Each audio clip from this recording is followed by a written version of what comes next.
Assalamualaikum warahmatullahi wabarakatuh. Baiklah, pada kesempatan kali ini saya akan menjelaskan pembahasan ONMIPA tahun 2020 bidang kimia atau babak penyisihan tingkat UNAN. Kita mulai dari soal analitik. Soal yang pertama, untuk mengambil sejumlah volume larutan secara kuantitatif dapat digunakan. Nah, kalau ditanya secara kuantitatif artinya jumlahnya itu atau volumenya itu atau masanya itu terukur. Artinya kita berpatokan pada jumlah, volume ataupun masanya. Nah, kalau untuk mengambil, misalkan kita mau mengambil nih 5 mili larutan, apa alat yang bisa kita gunakan? Nah, untuk dalam mengambil dalam volume yang terukur kita dapat menggunakan buret, pipet akar, ataupun gelas ukur. Nah, ketiga alat ini dapat kita gunakan untuk mengambil volume larutan. Maka jawabannya adalah C, A, B, dan C. Nah, tapi kalau ditanya untuk ketelitiannya, maka yang paling teliti itu pertama adalah buret, baru pipet akar, baru gelas ukur.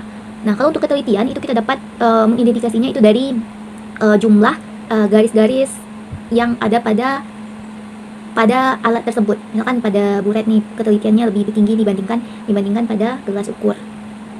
Oke, selanjutnya soal yang nomor 2. Identifikasi pada kation Pb dengan K2CR4 akan membentuk endapan yang berwarna. Nah, kation Pb2+ itu merupakan kation golongan 1. Nah, kation golongan 1 yang lainnya itu adalah Ag+ sama Hg+. Untuk mengidentifikasi dari Pb2+, itu biasanya direaksikan dengan HCl terlebih dahulu, membentuk PbCl2. Nah, PbCl2 itu berupa endapan putih. Selanjutnya, PbCl2 ini ditambahkan dengan air panas. H2O ini artinya tanda panas. Nah, ini dia akan melarut membentuk Pb2+ dan Cl-. Barulah Pb2+ ini direaksikan dengan K2CrO4 itu membentuk PbCrO4. Endapan PbCrO4 itu diindikasi dengan endapan yang berwarna kuning. Oke, lanjut soal yang nomor 3. Titrasi iodometri. Titrasi iodometri merupakan titrasi yang tidak langsung. Apa maksud dari tidak langsung? Oke, kita jelaskan. Nah, pada Erlenmeyer itu kita tambahkan analit. Analit adalah zat yang mau kita ukur. Ditambahkan dengan larutan Ki. Sedangkan pada buret itu kita tambahkan dengan Na2SO4. Nah, pada analit pada Erlenmeyer, tuliskan lebih dahulu, pada Erlenmeyer itu akan terjadi reaksi analit tambah Ki. Ki itu yang bereaksi dengan analit itu adalah imin. Itu akan membentuk I2 ditambah analit yang sudah tereduksi. Nah, di sini I2 itu berwarna coklat. Lalu kita titrasi dengan Na2SO4. Nah, I2 yang kita hasilkan pada Erlenmeyer ini kita titrasi dengan Na2SO4. Nah, ini akan membentuk larutan imin tambah dengan larutan S4O6 2-. Imin belum setara itu 2 imin. Nah, jadi kalau saat kita titrasi dengan Na2SO4, nah I2 yang pada Erlenmeyer itu dia itu akan tereduksi menjadi imin dan Na2SO4 ini akan teroksidasi menjadi S4O6 2-. Nah, barulah yang imin ini yang akan bereaksi dengan imin inilah yang akan bereaksi dengan amilum. Berarti kalau ditanya kompleks antara kanji itu terbentuk dengan imin. Jawabannya A. Karena apa? Kalau pada reaksi titrasi iodometri, penambahan indikator itu kita lakukan pada akhir titrasi. Jadi nih, kita kalau mau bikin skalanya, kan awalnya ini coklat nih. Awalnya coklat, lalu kita titrasi dengan Na2SO4, dia akan berubah menjadi 2 imin. Nanti warnanya itu akan berubah menjadi kuning. Kuning ini menandakan I2 yang tersisa sedikit, I2-nya tinggal sedikit. Nah, disinilah saat I2-nya sedikit baru kita tambahkan dengan amilum atau kanji. Nah, amilum ini akan bereaksi jika I2 ini habis. Ini kan warnanya kuning nih. Lalu kita tambahkan dengan amilum. Saat I2 ini udah habis, akan yang bersisa imin lagi. Nah, saat yang bersisa imin inilah yang akan bereaksi dengan kanji. Nah, amilum ditambah imin ini merupakan saat titik akhir titrasi. Itu saat warna birunya hilang. Nah, tapi kalau ditanya, maaf tadi ya, kalau yang ditanyanya kompleks warna biru yang terbentuk, itu adalah kompleks antara I2 dengan amilum. Itu yang menghasilkan warna biru. Jadi saat I2 ini habis, saat I2 ini sudah habis tereduksi menjadi imin, barulah warna birunya itu hilang. Maka jawabannya adalah I2, bukan imin. Nah, imin ini kalau direaksikan dengan amilum, dia itu menghasilkan kompleks yang tidak berwarna. Yang berwarna itu justru pada I2. Jadi kita review sedikit ya. Yang pertama itu analit. Analit itu kita reaksikan dengan imin, itu akan menghasilkan I2.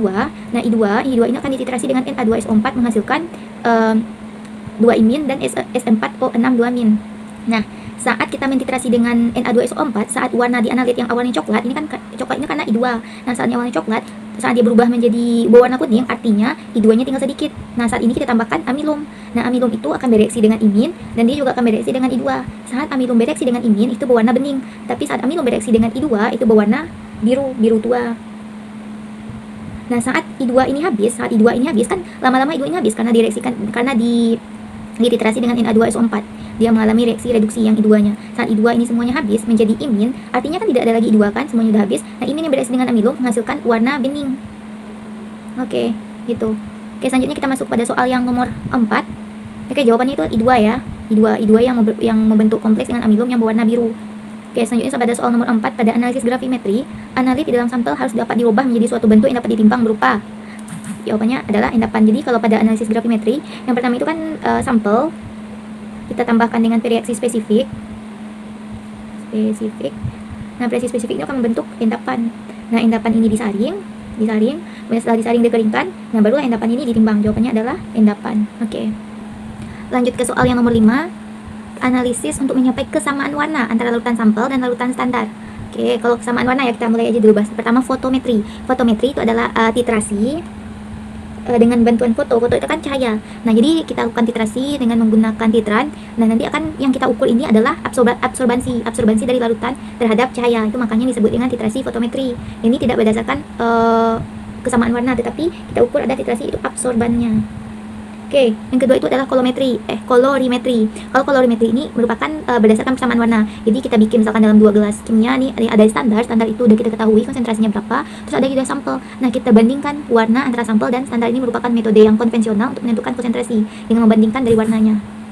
Yang ketiga itu adalah jadi jawabannya adalah kolorimetri. Oke, kita bahas sampai bawah ya. Yang ketiga adalah refraktometri. Kalau refraktometri itu merupakan berdasarkan senyawa yang dapat diukur tuh kayak senyawa yang memiliki kepolaran, itu dapat memiliki sifat optis aktif gitu. Yang terakhir adalah kulometri. Yang keempat adalah kulometri. Kulometri itu adalah kita mengukur kulom. Kulom itu adalah jumlah arus terhadap analis.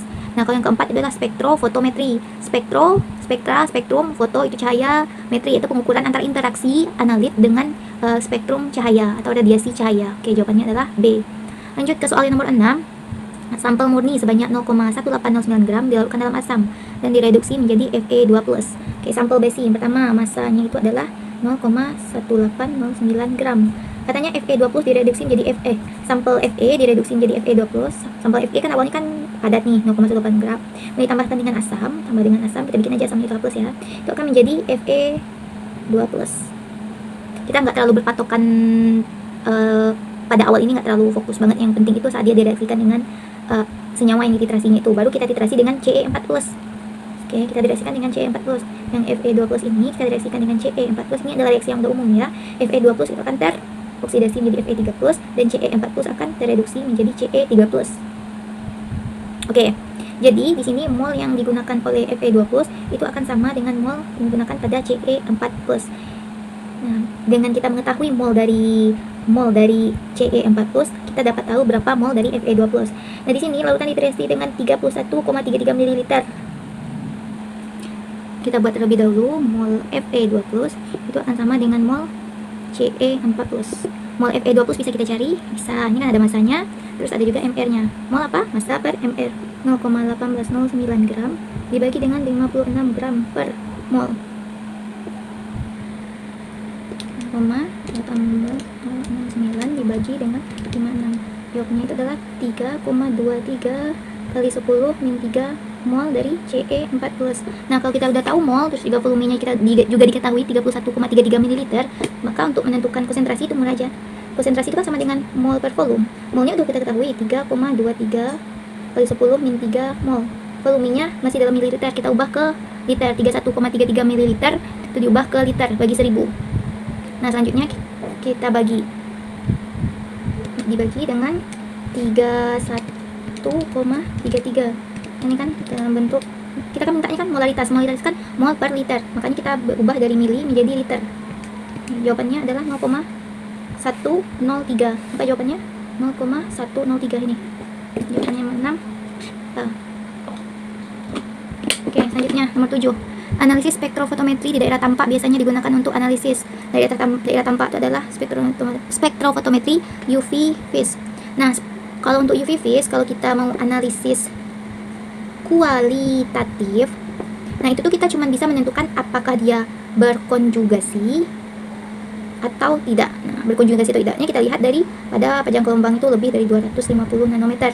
Artinya, kalau kita mau mengukur dengan analisis kualitatif itu tidak efektif menggunakan UV phase. Tapi kalau kita mau kuantitatif itu efektif untuk spektrofotometri UV phase. Kita dapat menentukan berapa kadar suatu logam misalkan, atau konsentrasi suatu logam misalnya. Nah, kalau untuk gugus fungsi dia nggak bisa, karena dia cuma bisa tahunya itu dia berkonjugasi atau enggak. Berkonjugasi itu kayak gini nih. Nah, Kalau dia berkonjugasi, dia itu akan muncul pada panjang gelombang itu lebih dari 250 nanometer. Kalau enggak, dia itu muncul puncaknya itu di bawah ini. Udah gitu aja. Unsurnya juga nggak tahu. Jadi jawabannya adalah analisis kuantitatif. Oke. Next, selanjutnya nomor 8, komponen alat yang terdapat pada AAS tetapi tidak dapat pada alat spektrofotometer. Oke, jawabannya benar, sistem pengatoman. Kenapa? AAS itu kan Atomic Absorption Spectrophotometry. Artinya kita mengukur serapan dari spektrofotometri pengatoman. Nah, pada spektrofotometer kayak UV-Vis, misalkan UV-Vis, ini tuh nggak pakai sistem pengatoman. Kalau AAS itu pertamanya kayak larutan, kemudian diubah menjadi nebulizer kayak ini. Nah, nebulizernya itu baru kita atomkan dengan pembakaran dengan flame yang sangat tinggi.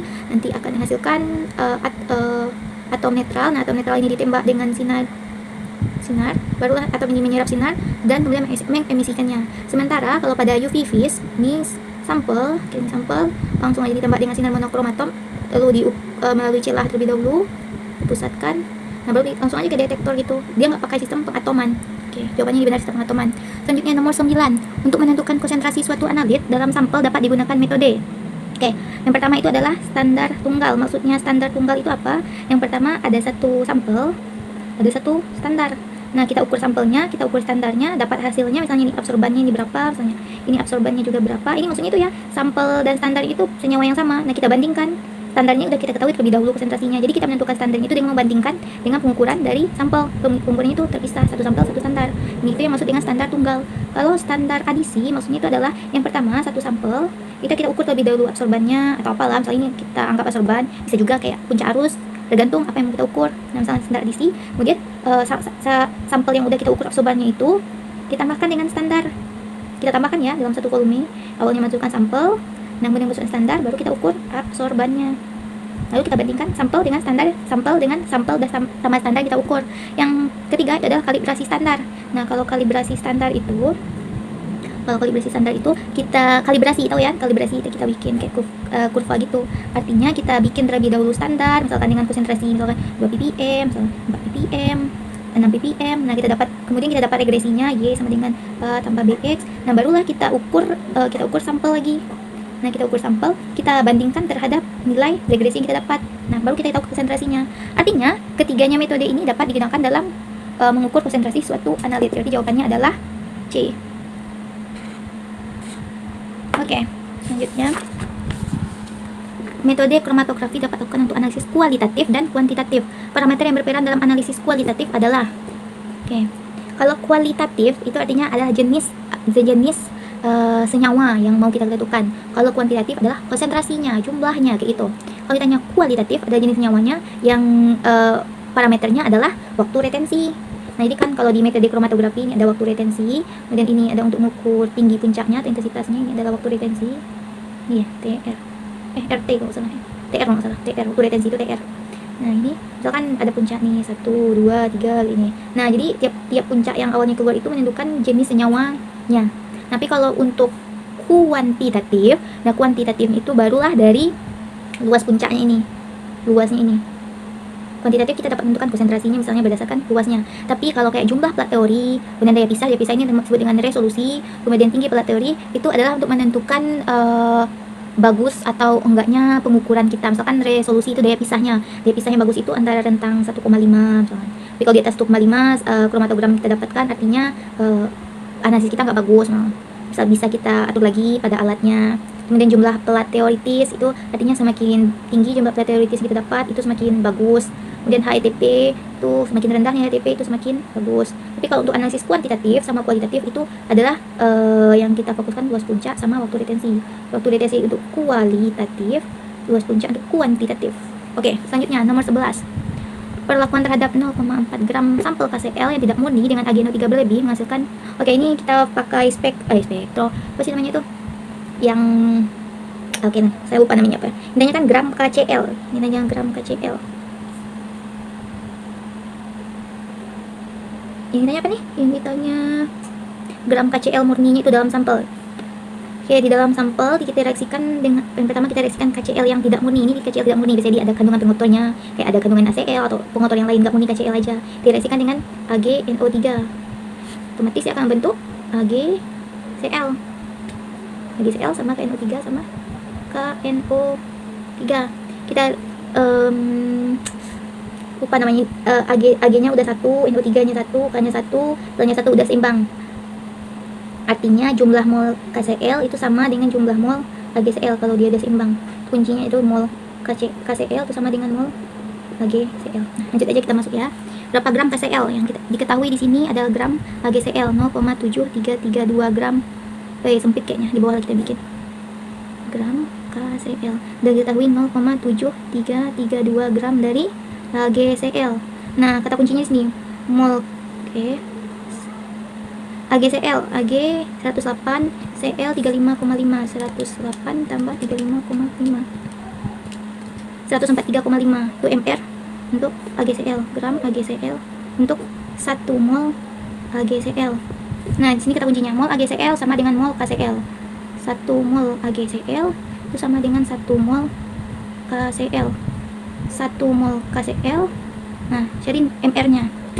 K itu 39, Cl 35,5, 74,5, mR-nya 74,5 gram KCl. Nah, kita tahu berapa massa dari yang KCl murni. Oke, 0,7332 dikali dengan 74,5, oke, dibagi dengan 143,5, 0,3806508, artinya 0,3807, 0,3807. Oke, paham ya? Oke, selanjutnya nomor 12. Spektroskopi IR dapat digunakan untuk sampel yang mengandung air. Sebagai gantinya dapat digunakan IR itu prinsipnya vibrasi. Jadi misalkan ini ada suatu sampel diberikan dengan sinar IR, nah sampel itu akan mengalami vibrasi, getaran. Jadi kita cari peralatan yang juga yang analisisnya itu juga mengalami vibrasi. Nah, salah satunya itu adalah spektroskopi Raman.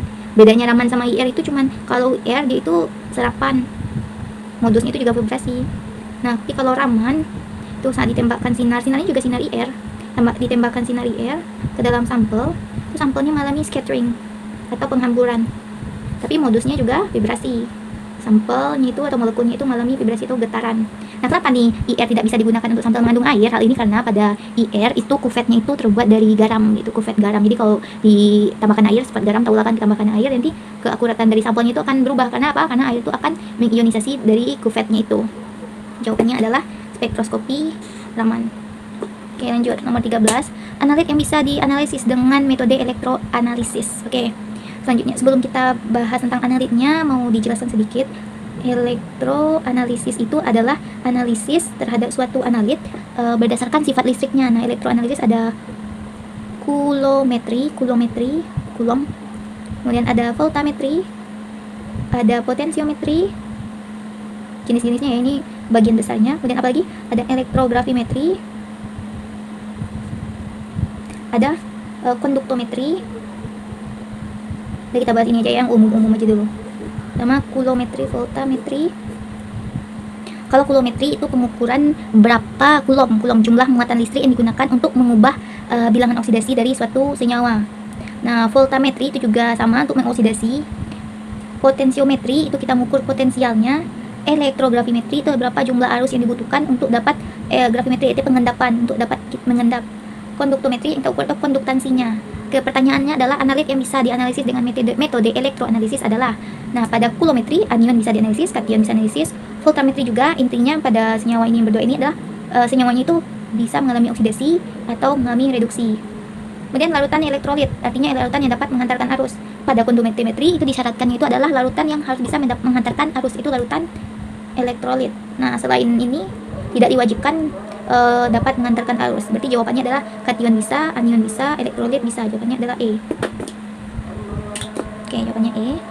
Lanjutkan soal nomor 14. Sel elektron kimia yang bisa digunakan dalam metode elektroanalisis. Oke, pada kulometri itu prinsipnya adalah elektrolisis.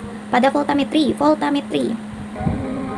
prinsipnya itu adalah volta, karena dia kita yang mengotak-atik dari potensialnya lalu dihasilkan arus puncak. Nah, potensiometri itu juga voltametri. Volta, sel volta maksudnya. Elektrografimetri itu sama dengan kulometri. Konduktometri itu berdasarkan antara arus. Oke. Nah, dari 3 ini aja nih dapat kita simpulkan kalau sel elektrokimia itu kan dua, ada sel elektrolisis sama sel volta. Jadi yang dapat digunakan untuk metode elektroanalisis adalah sel volta bisa, sel galvanik kan sama istilah lain dari sel volta. Sel volta bisa, galvanik bisa, elektrolisis bisa. Jawabannya adalah A, B, C benar. Oke, selanjutnya nomor 15. Yang tidak termasuk elektroda pembanding di buah ini adalah, kita bikin terlebih dahulu ya. Gimana sih gambar dari elektrolisis ini misalkan nih. Nah, sini ada elektroda kerja yang akan berinteraksi langsung dengan analit. Nah, ini elektroda pembanding. Elektroda pembanding ini harus dimasukkan ke dalam tabung agar dia tidak berinteraksi dengan analit. Sini ada magnetic stirrer. Nah, di sini untuk alat yang pengaduknya itu. Ini agar dia itu bereaksi sempurna. Ini adalah elektroda kerja yang berinteraksi langsung dengan analit. Ini adalah elektroda pembanding. Sebenarnya masih ada satu lagi, itu elektroda pembantu. Jadi untuk saat ini kita cukup membahas dua. Nah, apa aja yang termasuk pada elektroda kerja, apa aja yang masuk dengan elektroda pembanding. Nah, elektroda pembanding itu ada NHE. NHE itu artinya normal hidrogen elektroda. Oke, gue hafal. NHE, kemudian SHE, standar hidrogen elektroda, dan apa lagi? AgCl. Kemudian ada elektroda kalomel atau elektroda merkuri, SCE. Kemudian dah gini saja. Nah, kalau untuk elektroda kerja, di sini elektroda kerja ada elektroda kerja jenis pertama. Jenis pertama artinya konsentrasi dari anak itu ditentukan langsung dengan dia berinteraksi dengan elektroda kerja. Contohnya Cu2+ misalnya di sini. Nah, elektrodanya Cu. Nah, jumlah Cu yang mengendap itu ditentukan oleh konsentrasi Cu2+-nya. Kemudian ada jenis kedua. Jenis kedua artinya ada faktor yang lainnya. Misalnya ini elektrodanya Ag, larutannya Cl. Kita celupkan Ag dengan Cl. Kita tambahkan yang larutan AgCl, itu jenis yang kedua. Kemudian ada HMDE, artinya itu hanging mercury drop electron, artinya elektroda merkuri yang menggantung gitu. Ini biasanya dipakai pada analisis pada voltametri sini, voltametri. Nah, kemudian ada ESI, elektroda selektif ion, artinya hanya ion tertentu yang dapat melewati elektroda kerja ini. Ini elektroda ini juga elektroda. Oke. Itu. Berarti jawabannya adalah yang tidak termasuk elektroda pembanding di bawah ini adalah HMDE. Oke, kita lanjut nomor 16.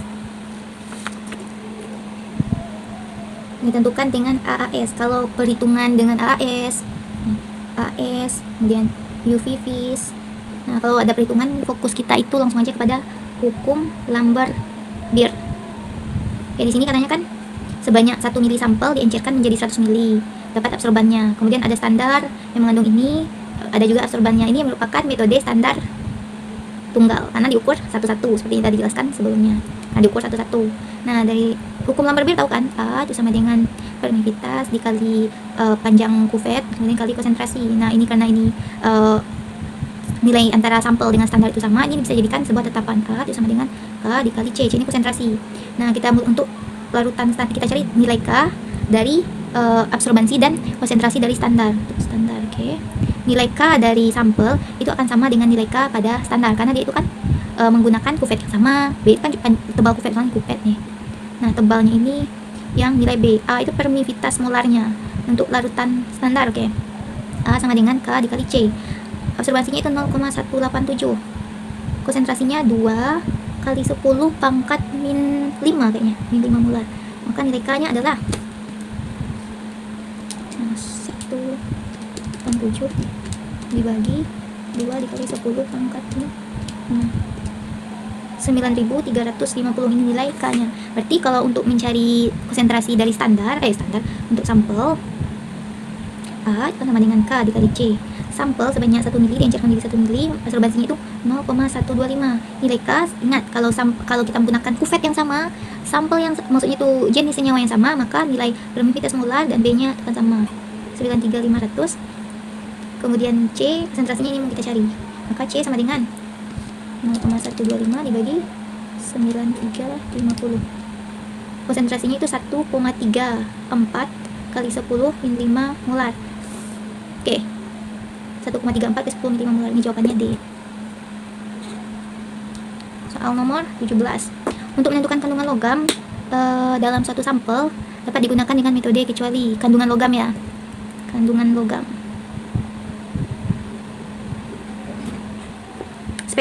Spektrofotometri sinar tanpa atau UV-Vis. Ini bisa nih. Kan UV-Vis cuma bisa untuk kuantitatif, konsentrasi dari logam. AAS ini juga bisa, ini hanya untuk satu jenis logam, itu dengan pengatoman, jadi logam diatomkan terlebih dahulu. ICP ini juga bisa, ini besar, bisa lebih dari satu jenis logam. Prinsipnya sama dengan AAS, cuman dia itu bisa lebih dari satu. Nah biasanya itu bisa 30 jenis logam yang diukur biasanya. Misal kayak logam Pb, bisa sekaligus dengan logam apa lagi? Logam Ni, logam kobalt dan lain-lain. Nah, titrasi kompleksometri, komplekso ini juga bisa mengukur konsentrasi dari logam.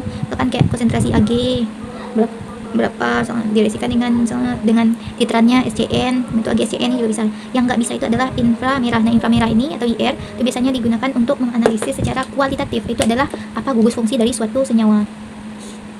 Oke, lanjut ke nomor 18. Pernyataan berikut yang salah tentang titrasi argentometri adalah, kita review terlebih dahulu tentang titrasi argentometri. Jadi titrasi argentometri itu terbagi atas 3 jenis. Yang pertama adalah dengan metode Moore, yang kedua adalah metode Volhard, yang terakhir itu adalah metode Fajan. Kalau metode Moore itu indikatornya kita gunakan adalah indikator K2CrO4. Nah, kalau Volhard itu indikatornya adalah Fe3+. Kalau Fajan ini adalah untuk titrasi absorpsi fluoresensi gitu. Nah, kalau untuk metode Moore itu kita gunakan untuk senyawa yang pada pH netral. Nah, jadi kalau metode Moore itu titrannya itu adalah AgNO3. Ini biasanya untuk senyawa halida. Jadi di dalam buret AgNO3, di dalam Erlenmeyernya itu senyawa halida. Nah, kemudian yang kedua itu metode Volhard. Metode Volhard itu untuk susana yang asam. Nah, untuk di dalam buretnya itu kita CNS. Nah, Fe3+ ini dimasukkan ke dalam Erlenmeyer bersama dengan analit. Jadi, saat semua analit sudah habis bereaksi dengan CNS ini akan bereaksi dengan Fe3+ dengan indikator. Nah, ini akan membentuk kompleks FeSCN berwarna merah darah. Oke, langsung aja ya. Titrannya adalah larutan AgCl. Dari tadi nggak ada yang masuk dengan larutan AgCl. Dan bisa digunakan untuk menentukan anion halida. Ya, indikator K2CrO4 adalah untuk metode Moore, betul. Volhard Fe3+, betul. Bisa dilakukan titrasi langsung ataupun tidak langsung. Nah, ini yang dimaksud dengan titrasi langsung tidak langsung tadi. Kalau Moore itu langsung K2CrO4 langsung bereaksi dengan analit. Nah, tapi kalau metode Volhard itu tidak langsung, artinya analit bereaksi dengan indikator, kemudian baru dititrasi dengan CNS. Ini juga betul, berarti yang salah ini adalah A. Oke, nomor 19. Radiasi yang diukur pada metode flame photometry adalah radiasi yang dipancarkan atau diemisikan. Kalau flame photometry ini kita ingat aja uji coba untuk uji nyala sama dengan uji nyala. Jadi sampel flame artinya nyala. Jadi sampel yang dibakar, kemudian dia sampel itu awalnya ini ada elektron kan. Nah, saat dibakar dia akan tereksitasi. Tapi untuk kembali ke keadaan stabil, dia itu kembali ke posisinya awal. Nah, saat dia kembali ke posisi awal ini dia akan mengemisikan. Nah, sinar yang diemisikan inilah yang akan ditangkap oleh detektor. Oke, selanjutnya nomor 20 yang terakhir. Ini merupakan soal tentang titrasi kompleksometri.